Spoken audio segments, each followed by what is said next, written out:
Pilipinas! Narito na ang balita ng bayan para sa isyong bumabalot sa aking kasaysayan at kasalukuyan. Ako si Salameda, kasama si Kumarada.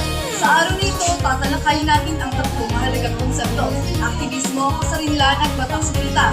May mga larawan kami nihahanda para mas maintindihan natin ang ating paninindigan.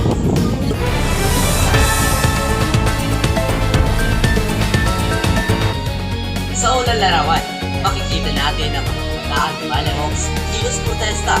May hawak sila mga placard at nananawagan laban sa pang-aabuso. Pinapakita nito ang aktivismo, ang aktibong pakikilahok ng mamamayan para ipaglaban ang kapayapaan, kalayaan at katarungan ng sambayanan.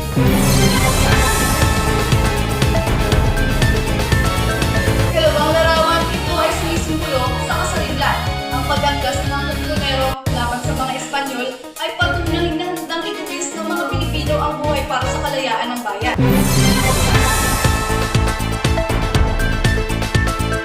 Sa ikatlong larawan, makikita ang mga tangke at sundalo ng panahon ng batas militar.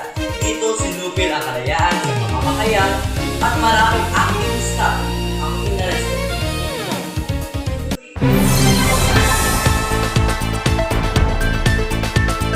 Nagkakaroon ng kilos protesta dahil may naririnig na hinaing ang taong bayan na hindi pinapakinggan.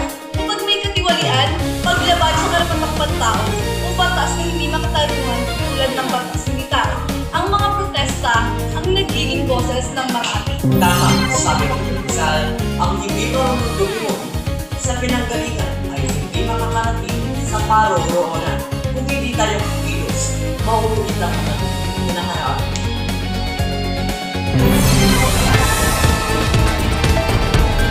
Kasama natin ang ilan sa mga nakasaksi noong panahon ng batas militar. Kasama natin si Pinang Joyce at si Pinang Jacob na dating student leader na inaresto noon dahil sa pagprotesta. Natunayan po natin si Pinang Joyce, ano po ang dahilan bakit kayo sumama sa kilos protesta kahit delikado? Kasi hindi pwede panatiligan. Nakita namin yung mga abuso at yung mga nawawala.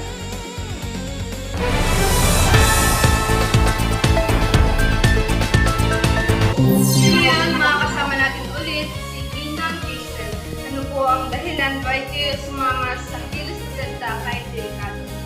Hindi kami sisip, baka kami na ako sisip. Kaya lumaban kami para sa karapatan.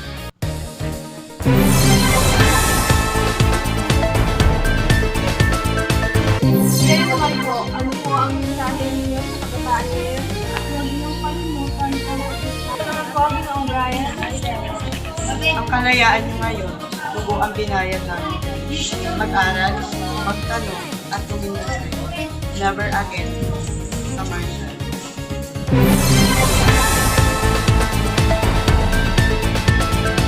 Maraming salamat po sa inyong katapangan. Balik sa inyo, Miss Andrew.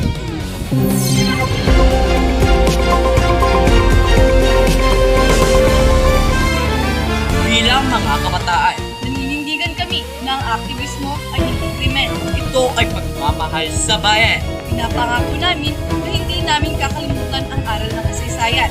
na ang kasalinlan ay nalaban ng dugo. At ang batas militar ay hindi dapat maulit.